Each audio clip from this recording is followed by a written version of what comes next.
Tú estás por escuchar este podcast. Mientras tanto, tu competencia ya está tomando decisiones con inteligencia artificial, ejecutándolas en la nube y blindándolas con ciberseguridad. La diferencia entre solo escuchar y disrumpir está en una sola decisión. Kio, made to disrupt. Infraestructura y tecnología en www.kio.tech. Bienvenidos a Tecnófagos, devoradores de tecnología. El día de hoy vamos a hablar de un muy mal día que ocurrió con la caída terrible de Internet, de la nube de Amazon. ¿Qué pasó? Vamos a analizarlo, vamos a contarles el diagnóstico post-mortem y por qué el mundo parece ser tan frágil todavía. Vamos a hablar de un material maravilloso, difícil de pronunciar, pero muy útil, la perovskita. Se van a enterar de un montón de cosas. Vamos a hablar de la escasez del agua y de qué tiene que ver eso con el MOF. Ya les diremos qué es eso. Y vamos a hablar de nuevas rutas de Uber y Nuro y el nuevo rumbo del transporte inteligente. Además, desde luego, de todo lo que está pasando sobre la inteligencia artificial y todas las demás tecnologías que están dictando el nuevo rumbo de este mundo. Así que, pues, ¿qué más les digo? No se pueden perder este nuevo episodio de Tecnófagos, devoradores de tecnología, que inicia ahora. Kio presenta el podcast de Tecnófagos, una mesa de alta especialidad servida para ti en 3 tiempos. Acompaña a Ricardo Maza y Bernardo González, 2 especialistas en masticar información tecnológica para ti. Prepárate para devorar junto a los tecnófagos todas las noticias de las innovaciones del momento. Muy bien, pues ahí está todo dispuesto sobre la mesa y pues estamos muy contentos de iniciar un nuevo episodio de Tecnófagos, devoradores de tecnología.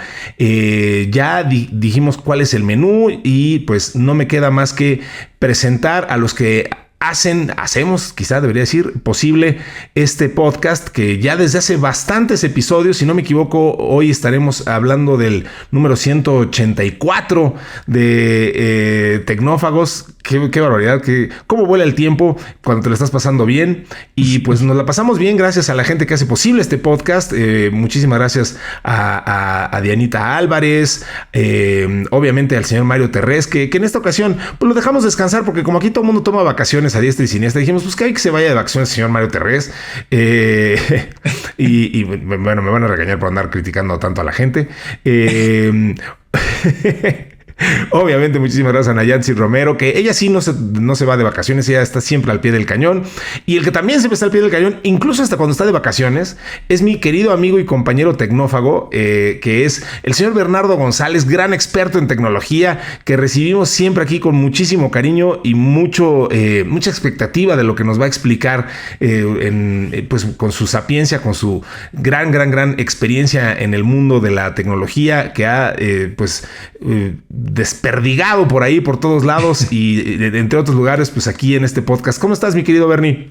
Bien, muy contento y me gustó mucho eso que dijiste, ¿no? Cuando uno se la está pasando bien, el tiempo pasa volando y la verdad, siempre lo digo, me divierte mucho platicar contigo. Es un tema que creo que a los dos nos gusta, nos apasiona la tecnología y pues tenemos la dicha de no solo platicar tú y yo solos, sino lo podemos compartir con algunas personas que al parecer también les interesa lo que está pasando en el mundo alrededor de la tecnología y lo que tú y yo comentamos aquí. Así es de que, pues listo para devorarnos estas suculentas noticias que también hay unos temas de los que nos gustan aquí en Tecnófagos, hacia dónde va la tecnología y sobre todo hay algunas negativas o cosas que pasan, pero otras traen mucho fondo positivo, ¿no?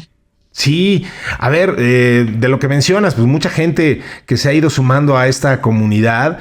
Hoy me tocó interactuar con algunos de ellos, por cierto. Estoy hablando de nuestra comunidad de Telegram y la gente que obviamente nos hace favor de escucharnos. Súmense a esa comunidad, ahí hay muchísima información, mucha gente muy comprometida con la tecnología, que sabe barbaridades de esto. Si les gustan estos temas, y evidentemente les gustan, porque ¿por qué estarían escuchando Tecnófagos si no? Pues ahí en Telegram simplemente busquen Tecnófagos. súmense a nuestro grupo de Telegram. Ahí luego incluso hasta premios damos y bueno, pues se la pasa uno muy bien ahí. Y te digo, hoy conocí a algunos escuchas de Tecnófagos. Además, sumé otros tantos porque me dieron oportunidad de participar en un foro que quiero mucho y que me parece extraordinario, que es el IT Masters Forum, organizado por nuestras amigas, por Mónica Mistreta y su hija Pía Mistreta, grandes conocedoras del mundo de la tecnología y que han hecho ya un grupo bien padre, una comunidad de expertos en IT. Y bueno, pues ahí me toca hacer el pez fuera del agua, el único mercadólogo, el único no IT expert ahí, pero bueno, hablo de lo que sé hablar, que es de mercadotecnia y un poquito de AI. Y pues en la comida y tal me puse a platicar de mis cosas y resultó que algunos de ellos me ubicaron y dijeron, oye, tú eres el de Tecnófagos. Dije, pues sí soy yo. Me aplicaron te imaginaba distinto, lo cual siempre interpreto como estás feo. A mí siempre me la aplican esa de te imaginaba muy distinto. Gracias por no decirme bueno, que estás más feo de lo que yo pensaba. Exacto. Pero bueno, lo tomo como un halago por alguna razón. Y lo que sí tomo como un halago es que nos escuchen. Y bueno, pues muchísimas gracias a ese foro. Y insisto, pues súmense a ese grupo. También si nos quieren escribir por correo electrónico, porque pues a lo mejor ustedes son muy de old fashion, pues háganlo a tecnófagos@kio.tech. Y pues me parece... bueno, y si nos están escuchando en Spotify, pues califíquenos. Y digo, ahí pueden rankearnos, ojalá que lo hagan de forma muy alta y con excelencia, pero si no, pues atenderemos eso lo que nos toca, lo que es. Exacto. Me parece que es todo por los avisos parroquiales. Pues te late si vamos con la primera noticia del día de hoy, mi querido Bernie. Vamos de una vez. La entrada de hoy. Una fresca selección con las noticias del momento. Oye, Bernie, pues a ver, qué interesante. Digo, como bien dices, no todas las noticias son positivas. Esta caída tan espectacular que sufrió el Internet en general, la falla de la nube, la falla global en la nube de Amazon. Uno pensaría que justo pues la nube, pues para lo que existe es para que no pasen estas cosas centralizadas, ¿no? Vamos a intentar entender el fenómeno, este colapso temporal de una gran parte de Internet que bueno, pues sacudió al mundo, una interrupción intermitente del servicio en la nube de Amazon que afectó a más de 1,000 empresas, a millones de usuarios y pues a plataformas de redes sociales, Snapchat, Reddit, bancos, Lloyds y Halifax, juegos como Roblox y Fortnite. A ver, el contexto es el siguiente. Insisto que más allá de que, bueno, ahora le pasó a Amazon Web Services y le puede pasar a quien sea, pero es muy interesante entender cómo está distribuida hoy la nube, en dónde está recargada y qué pasa. Ya hemos platicado un poco de que de pronto hay algunas estructuras, infraestructuras y cables cables submarinos y cosas así que uno de pronto pierde de perspectiva que ahí es donde todavía está recayendo la información del mundo. Pero bueno, a ver, Amazon Web Services proporciona herramientas y computadoras que permiten el funcionamiento de aproximadamente una tercera parte del Internet, porque bueno, ofrece espacio de almacenamiento y gestión de bases de datos. Como saben, evita que las empresas ahí pues tengan que mantener costosas configuraciones y pues obviamente por la cercanía que tenemos y hemos tenido en nuestras carreras, Bernie y yo, con la industria de los data centers, pues hemos platicado y explicado mucho de esto y cómo esto conecta el tráfico a esas plataformas. Pero aquí algo muy simple, pues salió terriblemente mal, ¿no? O sea, una interrupción común, conocida como error del sistema de nombres de dominio, los famosos. Habrán escuchado todos de los DNS, pues bueno, pues a esto es lo que se tumbó. Entonces, los DNS funcionan como un mapa y pues Amazon Web Services aquí perdieron el mapa, el rumbo y todo lo demás. Y pues el sistema, pues entonces no puede ver dónde están las plataformas como Snapchat, Canva, ese tipo de cosas. Y pues bueno, Amazon Web Services afirma que el incidente ocurrió en su centro de datos en el norte de Virginia, que es su sede más antigua y más grande. Un clásico ejemplo, según dijeron ahí varios expertos, Bernie, que es el riesgo de apostar todo a una sola carta, que esa es la parte que me gustaría que nos ayudaras a entender y ahondáramos en eso, que es tener todo en un solo proveedor de servicios, porque pues a ver, Amazon Web Services es gigante y millones de empresas dependen de él. Ahí pues los otros que pintan obviamente son Azure de Microsoft y pues Google con sus cloud platforms, ¿no? Pero pues Amazon Web Services sigue siendo el actor predominante. Entonces ¿Cómo juzgas esto? Tú que además obviamente pues, trabajas en la industria de data centers, bueno, muy cerca pues, y en fin, o sea, tú conoces perfectamente esta industria. ¿Cómo está distribuido hoy el Internet y cómo es posible que pase esto justo cuando se supone que estamos hablando de una época de cómputo distribuido, ¿no? Sí, es muy interesante cómo lo planteas, porque creo que hay una parte de retórica de fondo, ¿no? Los humanos tenemos un ego muy grande y de repente creemos que controlamos algunas cosas y la realidad es que no es cierto, ¿no? Digo, me voy a ir a un extremo antes de entrar a la nota a temas técnicos, pero tú y yo recientemente tuvimos una pérdida de una vida humana, de una persona cercana a este programa. Y son de esas cosas de una persona pues, de edad joven, sin ningún problema, sin ningún antecedente. Y pues a veces crees que la vida no es tan frágil como en realidad lo es. Todo nuestro cariño a la querida Jocelyn. Sí. La verdad que una pena. Pero volviendo al tema técnico, hay muchas cosas que no controlamos, ¿no? Mira, por ejemplo, ahorita mientras te escuchaba decir esto de la nota, siempre me ha dado curiosidad el tema de los medios de transporte, ¿no? ¿Cuáles son los más seguros? Entonces, hay una métrica de muertes por 1,000 millones de pasajeros, que es el número es bastante grande. Y en motocicleta, que es el más accidentado, hay entre 100 y 200 muertes al año, accidentes de motocicleta. Claro, 1,000 millones de pasajeros, ¿no? Es muy grande. El mismo número en automóviles es entre 2 y 5, ¿no? A ver, pero ¿cómo estuvo el número de los 1,000 millones? No, perdón, es muertes por 1,000 millones de pasajeros por kilómetro, perdón. O bien la parte de kilómetro. Perdón. Correcto, ok. La métrica más alta, motocicleta entre 100 y 200, automóvil entre 2 y 5, autobús 0.4, 0.7, tren baja a 0.2 y 0.4, y un avión comercial es 0.003 a 0.05, ¿no? O sea, muy bajito. Es muy bajito. Si lo quieres ver, el avión en número de accidentes con fatalidades por año, por ejemplo, en los años 70, en esa década, había más o menos 60 accidentes fatales por año, ¿no? Ok. En la década de los 90, el número bajó a 35 accidentes fatales, más o menos unas 1,100 muertes en toda la década, en promedio cada año. Entre 2000 y 2010, 25 accidentes fatales por año con 750 muertos. 2010 a 2019, solo 14. Y lo que va de 2020 a 2024 van entre 6 y 10. Depende de cómo los midas, ¿no?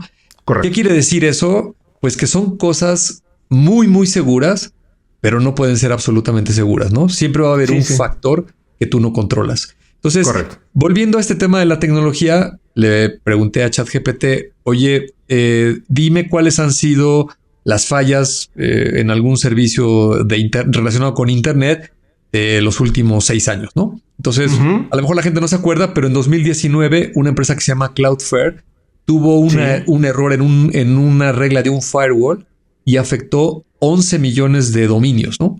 Correcto. O sea, una falla muy grande para la proporción de ese año, ¿no? Después, en el 22, Fastly, un CDN, un Content Distribution Network, afectó a empresas como CNN, Spotify, Reddit, Amazon, etcétera. También una actualización de software no controlada, ¿no?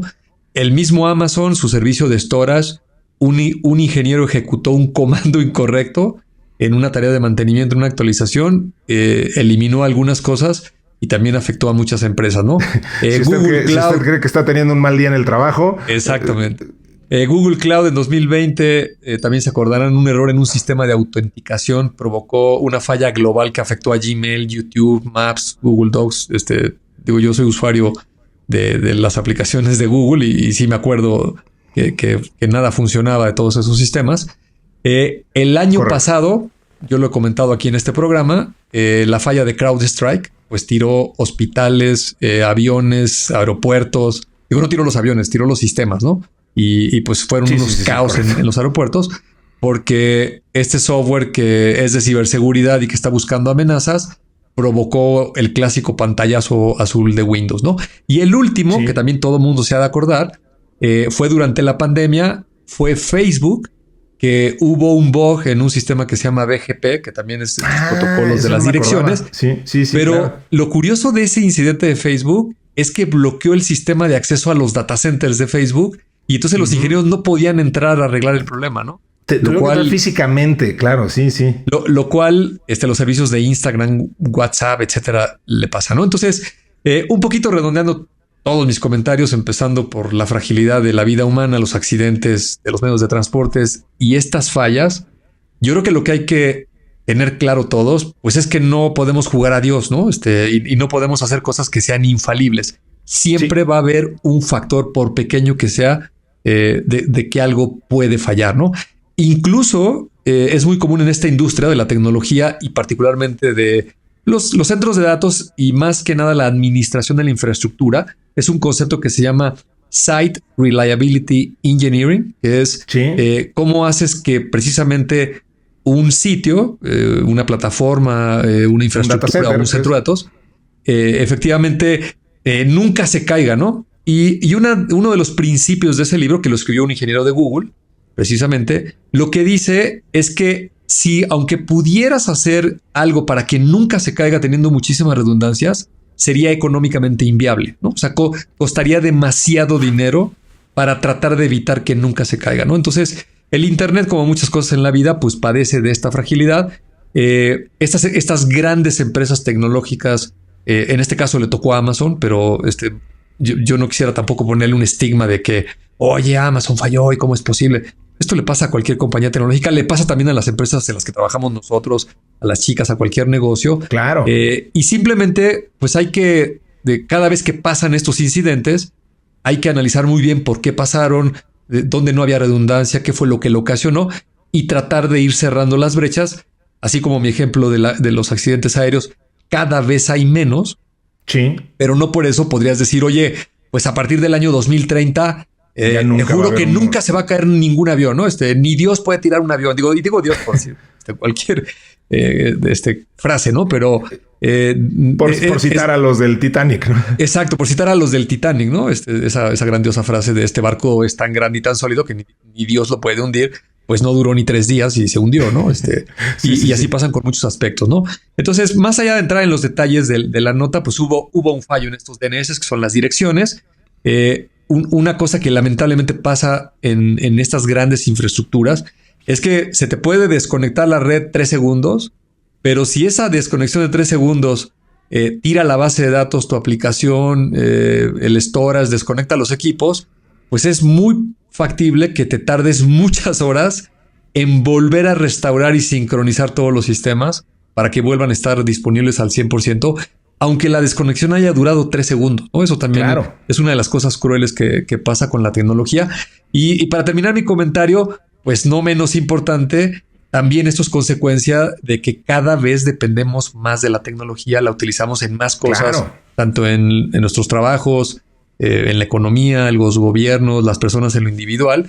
Y eso genera una gran dependencia. Y entonces cuando hay una falla en una empresa, en un servicio, pues las repercusiones que tiene hacia muchos otros negocios, a muchos otros servicios, pues es enorme como lo estamos viendo en estos casos. Y no quiero ser pesimista, pero esto no se va a acabar aquí, ¿no? Más bien tenemos que entenderlo en esa justa dimensión y tomar las precauciones debidas para que estas fallas, estos impactos, pues afecten lo menos posible al negocio o al sistema o de lo que estemos hablando. Fíjate que me hiciste recordar que una de las facetas, una de las fases de un plan de cualquier, de cualquier estrategia de tecnología que se respete, incluye pues qué hacer en caso de un desastre, los famosos DRPs o Disaster Recovery Plans y todas estas situaciones de, bueno, ¿qué hacemos si viene Godzilla y destruye la torre y tal? Y pues tiene todo que ver con esto que estás diciendo, porque pues sí, al final este tipo de estrategias y la tecnología tiene que incluir una parte que diga, bueno, y si sí, ¿no?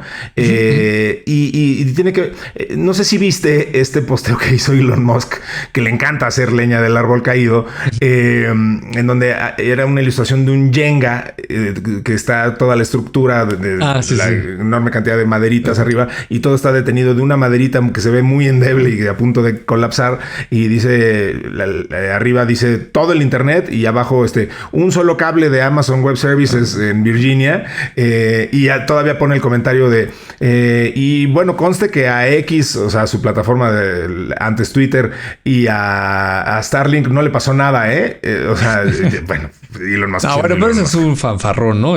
Digo. Sí, exacto. Justo lo que estás diciendo. O sea, dime un servicio de algo de internet que no haya tenido una falla alguna vez, ¿no? Exacto. Twitter, X, SpaceX, vive de aprender de las fallas, ¿no? Explotan los cohetes. Sí. Lanzan satélites de Starlink que no los logran poner en órbita y reingresan. Bueno, se dirigen hacia la Tierra para reingresar y pues, se desbaratan en la fricción de la atmósfera. En fin, nadie está exento de cosas de que mucho pasen más estas mundanas, cosas, ¿no? Cosas tan mundanas como alguna vez platicamos, ahorita me acordé de aquel barco que me parece que era chino, que dejó las anclas caídas, sí. Y arrastrando las anclas se cargó un cable de estos submarinos y dejó sin internet a medio Europa, ¿te acuerdas? Sí. Digo, es que a lo mejor ese es el punto que podría resumir todo lo que comenté, ¿no? Los accidentes no los puedes evitar, por eso son accidentes. Son situaciones imprevistas, alguna variable que no contemplaste o la combinación de ciertos factores. Y mi humilde opinión es que va a ser muy difícil. Otra vez digo la palabra Dios nomás por citar el concepto, que quieras jugar a yo tengo el control absoluto de algo, ¿no? Parece que eso es una exhibición de demasiado ego, ¿no? No tienes el control absolutamente de nada, ¿no? Hacemos lo mejor que podemos con lo que hacemos y está bien, ¿no? Totalmente. Muy bien, pues vamos a lo que sigue. Vamos a hablar de perovskita. Vamos, que esa estaba buenísima. El plato fuerte, cocinado a fuego lento durante la semana. Muy bien, pues la perovskita, Bernie, tiene un nombre muy soviético esto y curiosamente lo es. Es un mineral que ha resultado algo verdaderamente maravilloso. Es un mineral que fue descubierto por primera vez en los Montes Urales en 1839. Este nombre actual se refiere a diversos materiales sintéticos con estructuras cristalinas que imitan la del mineral. De lo que estoy hablando es que se puede fabricar a partir de materiales como bromo, cloro, plomo y estaño. Oxford PV es una empresa derivada de la Universidad de Oxford y es una de las muchas startups que alrededor del mundo están trabajando en el desarrollo de lo que pues, se está llamando la revolucionaria próxima generación de la energía solar, que son justamente pues, estas células solares de perovskita en tándem. Vamos a entender un poquito de esto. Los paneles tándem, que como el nombre indica, pues trabajan en conjunto, combinan silicio, que es el material utilizado actualmente en los paneles solares fotovoltaicos, los paneles solares que conocemos todo el mundo, con materiales de perovskita para aumentar la eficiencia de los paneles al convertir la luz solar en electricidad. Entonces, y por su parte, los paneles de silicio convencionales pues dominan el mercado solar fotovoltaico actual. Aquí el tema es que su eficiencia, es decir, la cantidad de luz que convierten en energía, en realidad es relativamente baja. Entonces, obviamente la eficiencia, Bernie, pues es clave para las energías renovables. Lo que quieres es justo que puedas expandir la escala para que la descarbonización, en este caso, pues depende de producir el máximo nivel de energía al menor costo posible, ¿no? Que es algo en lo que hemos avanzado mucho, cada vez se ha vuelto más eficiente, pero bueno, pues aquí de lo que se trata es obviamente seguir avanzando en ese sentido. Entonces, la ventaja de la perovskita sobre el silicio es que pueden convertir una mayor parte del espectro luminoso en energía, y esto es gracias a una combinación de factores que incluye la movilidad de los electrones dentro de las células. Bueno, poniéndonos un poquito más técnicos, las células de perovskita pueden utilizarse de forma independiente en algunas aplicaciones porque son ultrafinas, lo que significa que pueden pulverizarse sobre superficies como ventanas. Muchas empresas están actualmente probando esta tecnología. En el 2004 se estableció un nuevo récord para el módulo solar, fíjate qué interesante, residencial más eficiente del mundo, alcanzando una eficiencia de conversión del 26.9%. La empresa cree que su programa de investigación continuará mejorando la eficiencia en un punto porcentual al año. Obviamente la industria solar pues está buscando la mejor forma de reciclar los paneles, incluyendo los paneles de plomo. Oxford PV, esta empresa de la que hablaba yo, esta startup, está produciendo sus células en una fábrica en Alemania. Recientemente envió su primer proyecto piloto de alrededor de 100 kilowatts de paneles solares en tándem a un parque solar a escala comercial, digamos ya en Estados Unidos. Entonces, pues bueno, estos paneles se están considerando para posibles aplicaciones espaciales, para la alimentación de satélites. Entonces, pues muy interesante lo que está pasando con estos paneles de perovskita, porque la verdad es que están incrementando, como podemos ver en la nota, su eficiencia y pues, insisto, de eso es de lo que se trata, el darle cada vez más batalla a las vías de generación de energía tradicionales. Muy prometedor lo que estamos viendo ocurrir con este material de nombre tan excéntrico y pues muy, muy, muy interesante. Sí, absolutamente. Y fíjate que me gusta mucho, igual me puse a investigar la evolución de la eficiencia de cómo estas celdas solares pueden captar la energía que viene de la luz solar. Y es una historia bien interesante. Esto comenzó en 1954 con Bell Labs, estos laboratorios norteamericanos, donde pues descubren que con el silicio, era en ese entonces un monocristalino, podían captar algo de energía a través de exponer el cristal a la luz solar directamente, ¿no? Evidentemente era muy, muy costoso y lo empezaron a poner en los primeros satélites a finales de la década de los años 50, ¿no? La energía que se podía convertir de esta exposición directa al sol era tan solo del 6%. La década de los 60 subió a un 8%, en los 70 subió al 10%, en los 80s 14%, en los 90s 17%, principios de los 2000s 20%, 2010 23%, y ahora este material perovskita que acabas de describir perfectamente con todos sus beneficios, pues ya ronda cerca del 30%, no exactamente el 29%, pero muy probablemente estaremos ya en un par de años cercano al 30%, que ya es un avance muy notable porque ¿cómo no? Esto impacta muchas cosas, ¿no? El material es de menor costo, es más fácil de fabricar. Entiendo que se puede utilizar como un polvo, ya no tiene que ser estas placas clásicas azules de los paneles solares que están en los tejados, sino que lo podrías incorporar en cristales de forma vertical, por ejemplo, en los edificios. Normalmente quien puede poner unos paneles solares para que tenga sentido, pues es alguien que tiene una casa, ¿no? Donde puedes usar tu azotea. Pero si son departamentos de un edificio muy alto, pues la superficie de la azotea no alcanza para todos los apartamentos. Sin embargo, si lo colocas en los cristales, pues igual y puedes empezar a captar energía, y ya a ratios de 30%, pues ya tiene sentido. Y seguramente, ojalá va a tomar menos tiempo que estos cerca de 80 años en la línea de tiempo que acabo de describir. A lo mejor en unos 20, 30 años nos podemos acercar a un 100% de eficiencia, lo cual nos va a permitir generar energía limpia, pues para todo esto que se vislumbra que el mundo hacia adelante va a requerir de demasiada energía, tan solo por los centros de datos, todo lo que se habla de inteligencia artificial, las automatizaciones, vehículos autónomos, los robots, en fin, muchas de las cosas que mencionamos tú y yo aquí en este podcast, sin lugar a duda van a demandar mucha energía, y es una gran noticia que se esté desarrollando la energía solar, ¿no?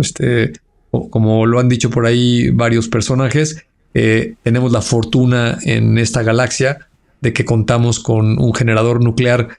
Ese sí es muy bueno, ese sí no falla, ese sí ya lleva varios miles de millones de años funcionando de manera ininterrumpida, porque lo creó el universo.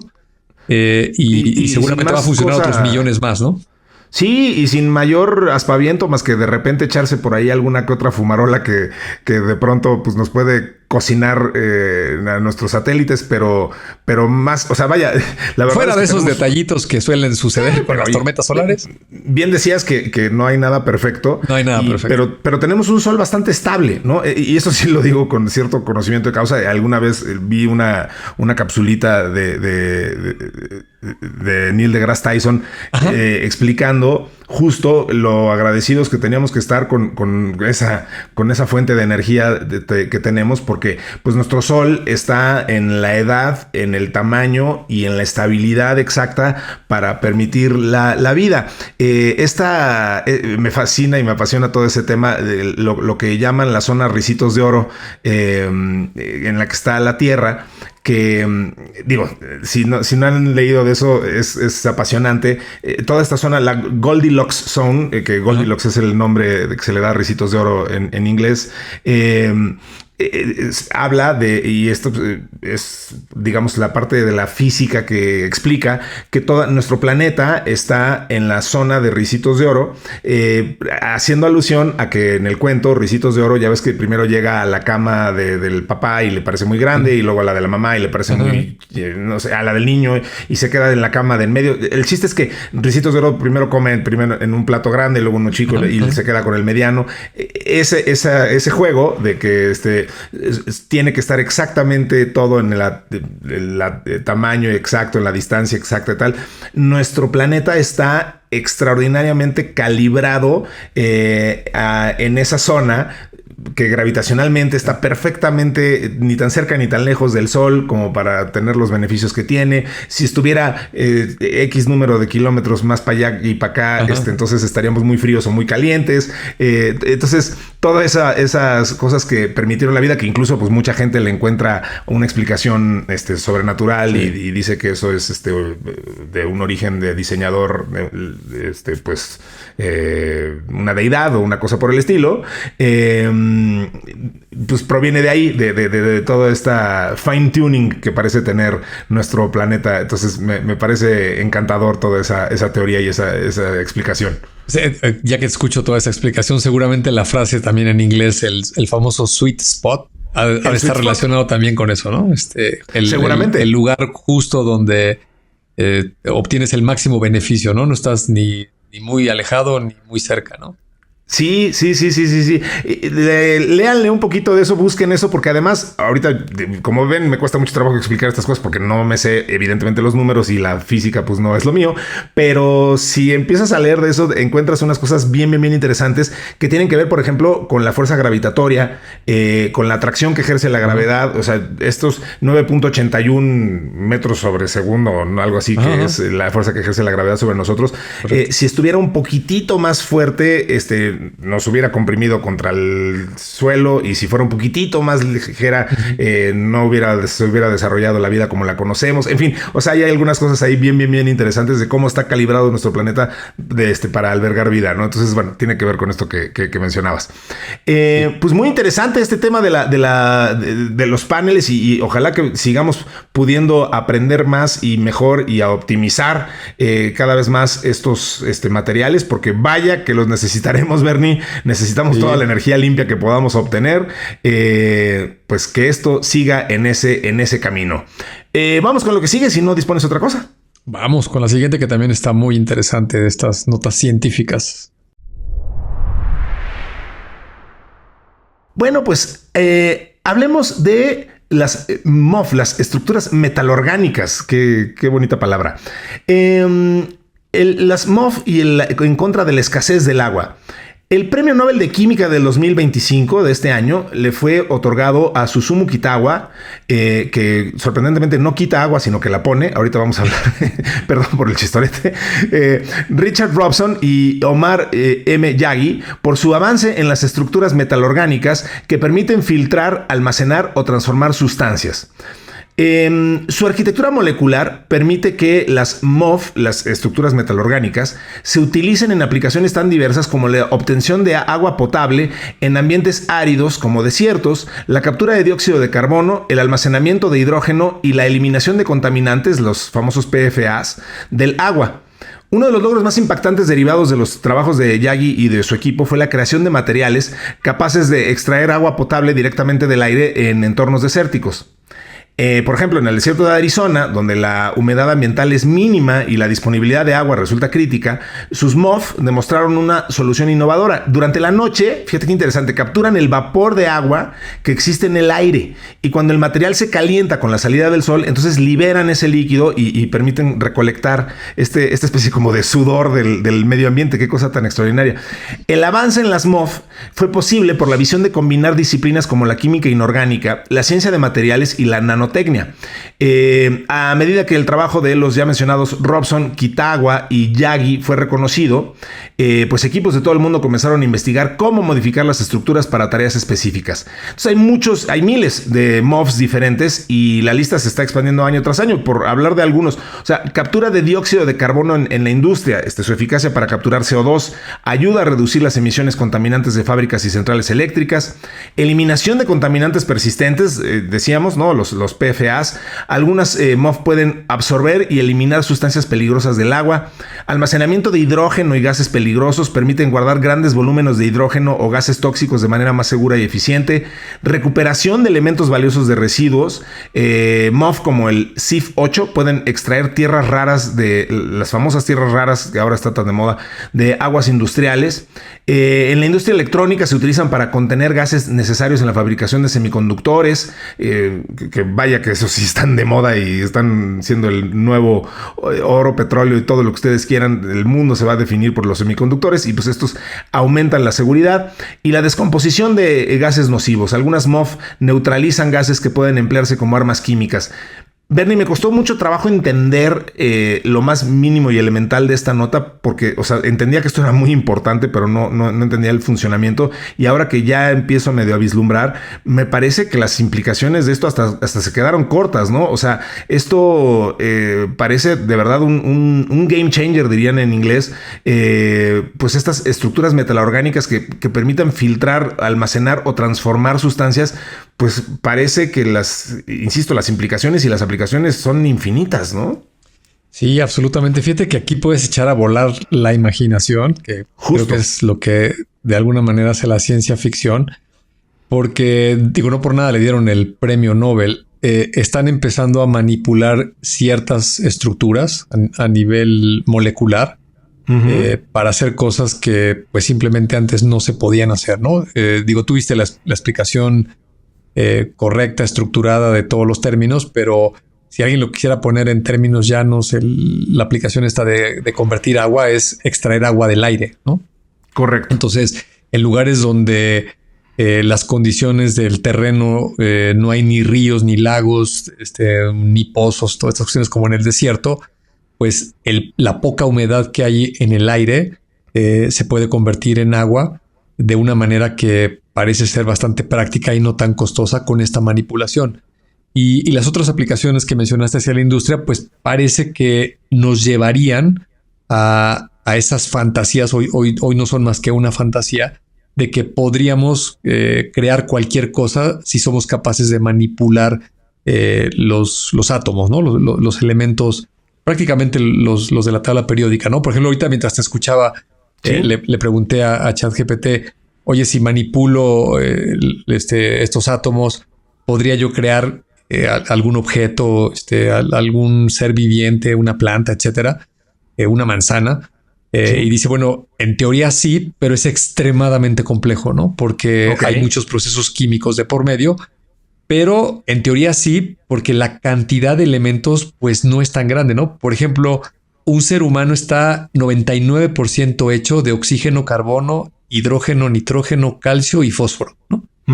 Esos 6 elementos conforman los átomos del 99% de nuestro cuerpo, de lo que somos, ¿no? Sí. Entonces, en estricta teoría, si pudieras tener una tecnología que tome esos elementos y los acomode de la manera correcta con ciertos procesos bioquímicos, pues podrías armar algo tan complejo como una persona, ¿no?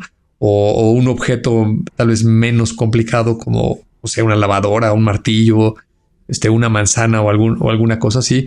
Pero aún hay una complejidad, pues. Una complejidad larga por recorrer, ¿no? Vamos a ver estas aplicaciones en el corto plazo, producir agua a partir del aire, eliminar los contaminantes o los plásticos también del agua, de aguas residuales, o quitar el monóxido de carbono de un cierto lugar o de algunos materiales, etcétera. De una manera, yo diría, mucho más elegante de como tradicionalmente lo hacíamos, ¿no? Por el desconocimiento que teníamos a ese nivel atómico de cómo se conjuntan estos elementos. Y sin lugar a duda, pues, no tienes que fantasearle mucho, pues, para imaginarte que las cosas pueden cambiar drásticamente de cómo se hacen el día de hoy a cómo se harán tal vez en unas décadas o en unos cientos de años. Podría parecer como magia si alguno de nosotros lo viera en este momento, ¿no?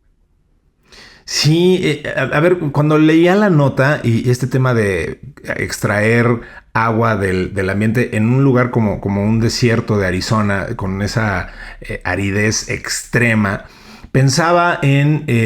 yo leí con mucha avidez las novelas de Dune, que ahora se han vuelto a poner de moda por los remakes de las películas, que la verdad es que sí he visto las nuevas versiones de las películas, pero me han aburrido terriblemente. Entonces no me acuerdo si hacen énfasis en ello.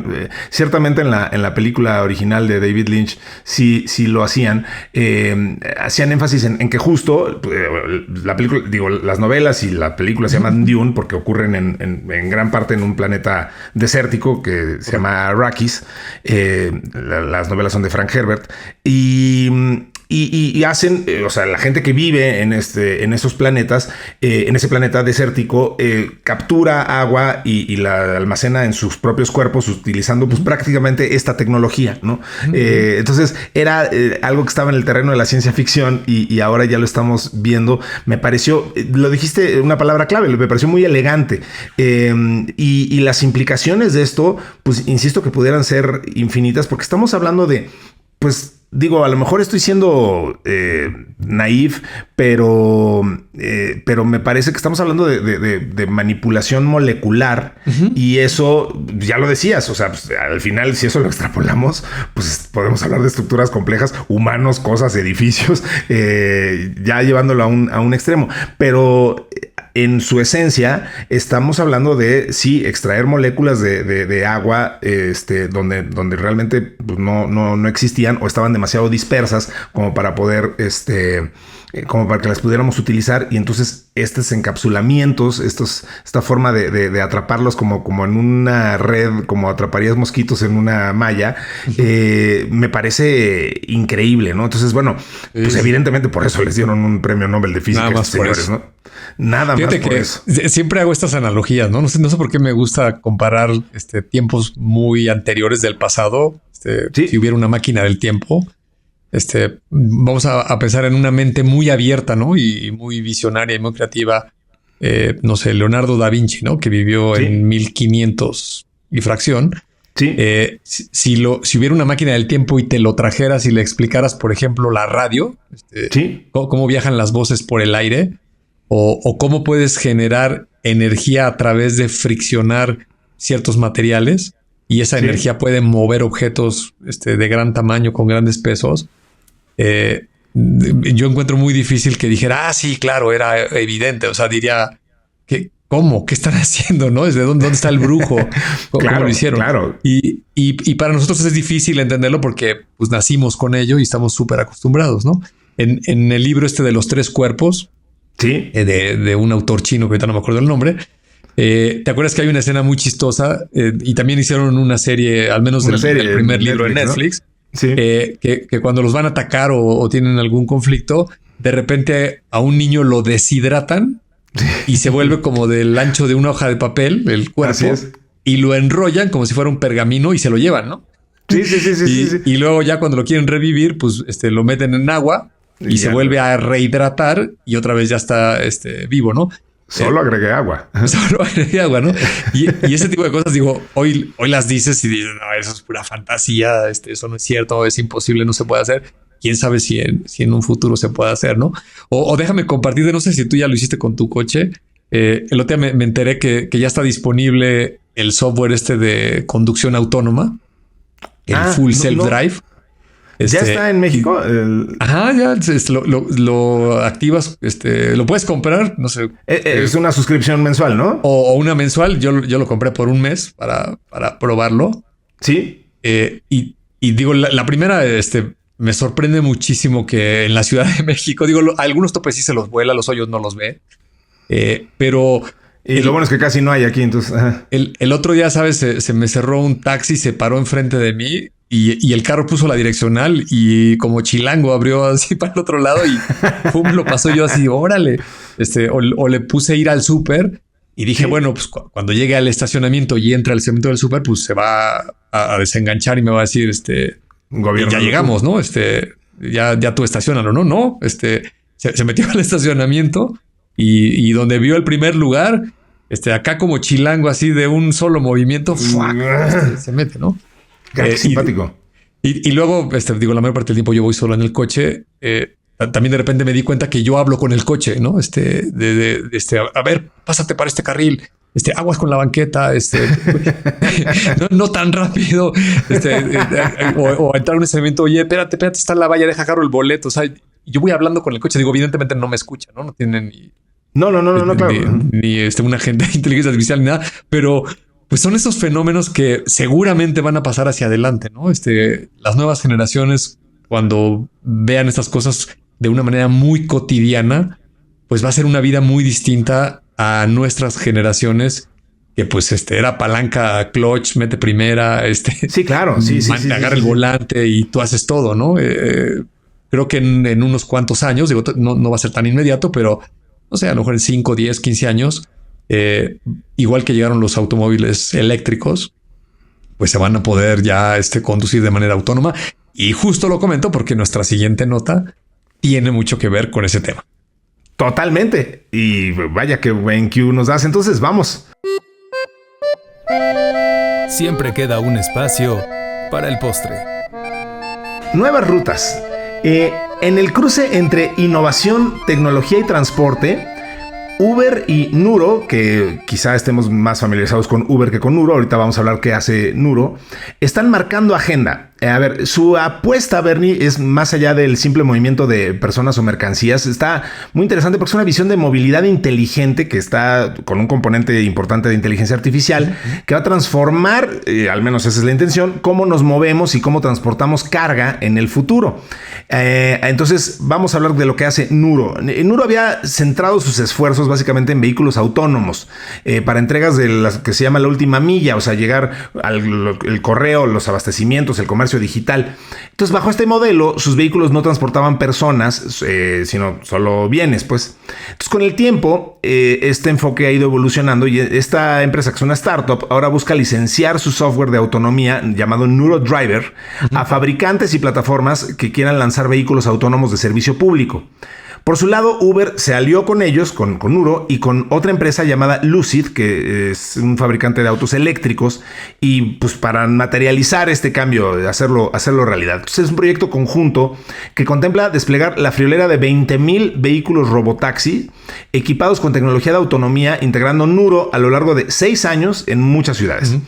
Es un movimiento que busca, digamos, simboliza pues un híbrido entre plataforma de transporte tradicional y operador autónomo. Entonces, Uber ya no solo conecta conductores y usuarios, ahora está buscando controlar, o al menos parcialmente, la tecnología que mueve los vehículos. Entonces, el enfoque actual de Uber más Nuro es robotaxis, como decíamos, es movilidad de personas.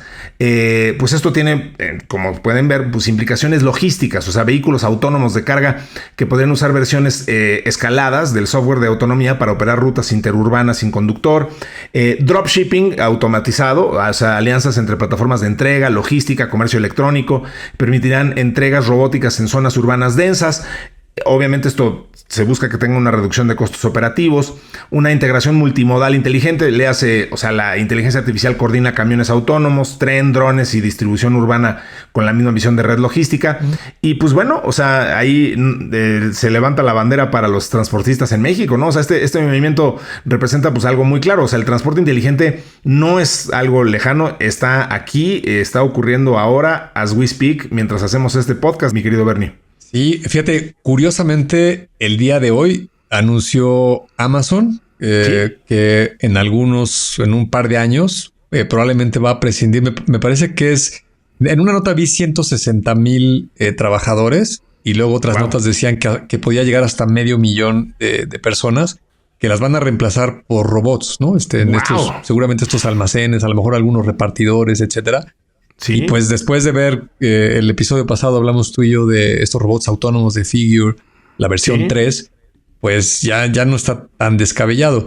No. Y lo que acabas de narrar en el transporte de pasajeros, estos cybercabs o robotaxis, como le quieras llamar, pues me parece que igual van a invadir el mercado de una manera muy rápida, ¿no? Primero empiezan como muy experimental, parecen una gran novedad, ves por ahí uno que otro en alguna que otra ciudad, pero de repente, igual que pasó con los vehículos eléctricos, esto es altamente probable que se empiece a masificar.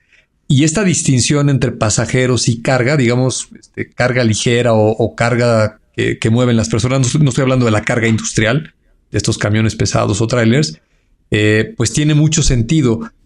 A mí me dio curiosidad saber por qué particularmente el robotaxi de Tesla es un vehículo con solo 2 asientos, ¿no? Y no le pusieron para 5 pasajeros, que es casi el común de la mayoría de los automóviles.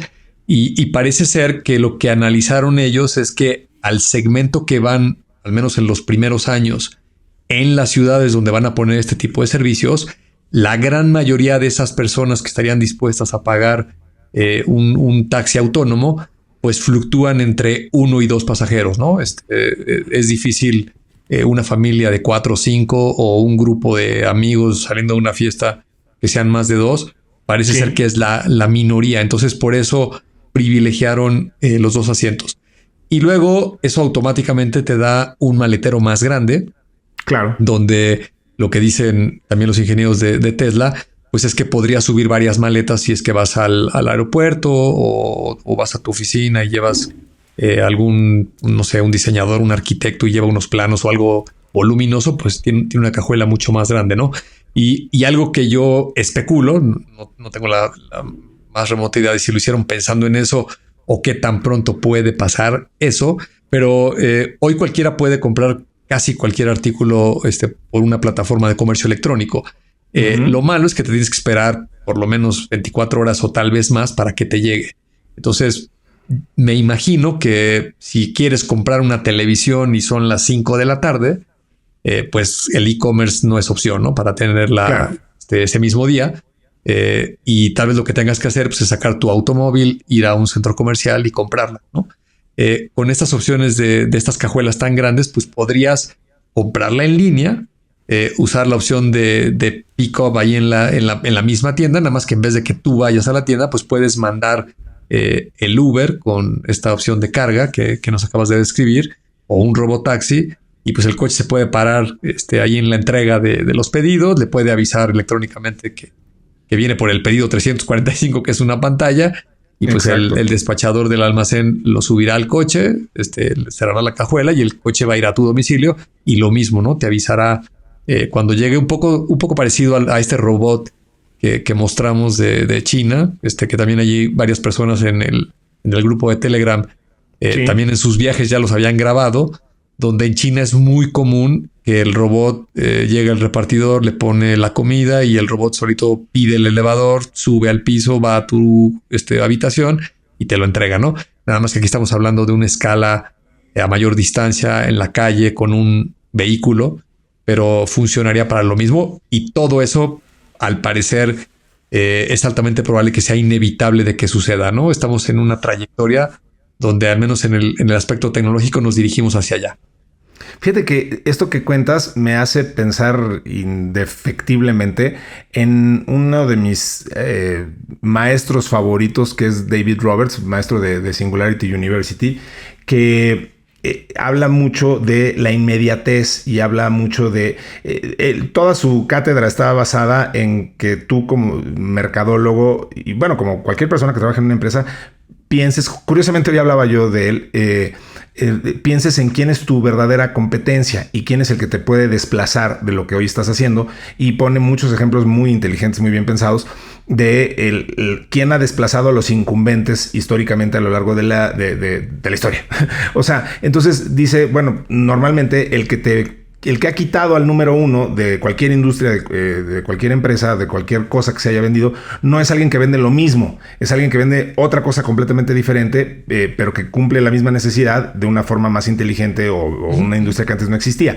El ejemplo clásico que cuentan sus conferencias es el cómo enfriar la comida o cómo mantenerla fresca. Empieza contando la ruta de la seda y la ruta de las especias, diciendo pues la gente le echaba especias a la comida no para especiarla, sino porque se creía que eso mantenía fresca la comida, que no era cierto, pero para que no supiera feo lo que estaba echado a perder. Exactamente, para que la comida podrida no supiera tan gacho. Entonces, pero bueno, mientras los especieros estaban encontrando rutas de comercio a las Indias y Cristóbal Colón se perdía y llegaba a América y etcétera, esos fueron desplazados por la gente que pudo comerciar hielo, ¿no? Y traer hielo, insular un barco y traer un hielo desde el Ártico o algo por el estilo. Sí. Los países nórdicos traían hielo al Caribe. Algo, correcto. Una hazaña impensable. Exacto. Entonces, pero mientras estos estaban peleando el precio del hielo, alguien lo pudo fabricar de alguna forma, ¿no? Y local. Mientras se peleaban los que fabricaban hielo, alguien lo pudo hacer en un refrigerador. Eso extrapolado. Oye, perdón que te interrumpa nada más, porque me vienen a la cabeza estas historias. Por favor. Otra vez tráete a Leonardo da Vinci y explícale cómo haces hielo, ¿no? Y dile, no, pues mira, es muy fácil. Solamente agarro el aire, lo comprimo. Lo condenso. Y cuando está condensado, que es, pues es hacerle compresión, ¿no? Es reducirle su espacio, su masa, que los gases son comprimibles, pues automáticamente desciende su temperatura, y si lo meto a un serpentín y lo paso por agua o lo que tú quieras, pues hace hielo, ¿no? Entonces es muy chistoso. Perdón que te interrumpí. No. Además, ya iba a terminar, pero justo es eso. O sea, el punto de David Roberts es que hoy en día, pues vivimos desde hace muchos años una guerra entre fabricantes de refrigeradores. Y entonces él lo que dice es, si yo fuera uno de ellos, pues en lugar de estarme peleando contra el otro cuate que también hace refrigeradores, estaría preocupado por quién me va a desplazar, que de acuerdo a la historia no va a ser un fabricante de refrigeradores, sino de otra cosa. ¿Y cuál sería esa otra cosa? Y él dice, bueno, yo pienso quizá que va a ser Amazon o alguien que me provea la inmediatez de alimentos frescos, ya sin necesidad de mantenerlos refrigerados. Y todo lo que acabas de decir, o sea, hoy en día pues es más fácil que vayas al súper o que mandes un dron o un robot te traiga los alimentos refrigerados. ¿Para qué quieres un refrigerador gigante en tu casa costando dinero, electricidad y tal, cuando puedes tener a lo mejor un refrigerador? Y a lo mejor vamos a necesitar nada más refris chiquitos y tal. En fin, me vino a la mente porque creo que eso es el tipo de cosa que empieza a hacer estos cambios tecnológicos en nuestras vidas, que luego ni cuenta nos damos, pero es como vamos evolucionando, ¿no? Sí, tienes toda la razón. En vez de enfriar las verduras y todas esas cuestiones en un refrigerador y competir, como bien lo dices, con esas empresas, pues a alguien se le va a ocurrir poner una granja de hidroponía en un lugar cercano a tu casa, y cuando quieras vegetales frescos, pues simplemente los pides y un dron te los va a llevar probablemente en menos de 5 minutos. Correcto. Y aparte de que están más frescos, no estuvieron refrigerados y son al momento que los vas a consumir, y es altamente probable que esa tecnología o esa idea pues desplace a la anterior, que requería este aparato enorme que gasta luz, todo lo que dijiste, ¿no? Correcto. Muy bien, mi Bernie, pues lo que no han inventado es algo que impida que el tiempo pase con esa tiranía que lo caracteriza. Así que tenemos que cerrar ya este episodio de Tecnófagos. Quiero agradecerle de nuevo a Mario Terrés en la edición, a Nayansin Romero en la redacción y a Diana Álvarez en la producción. Y por supuesto a ti y bueno, su servidor Ricardo Maza, que es un orgullo y un honor estar aquí compartiendo estos micrófonos y esta pantalla. Como siempre, mi querido Bernie, pues si no pasa algo excepcional, pues estaremos aquí la próxima semana. Si no hay una falla de algo del universo, por aquí nos veremos y nos escucharemos en el siguiente episodio de Tecnófagos. Esto será la próxima semana. Gracias por escucharnos. Esto fue Tecnófagos, devoradores de tecnología. Hasta pronto.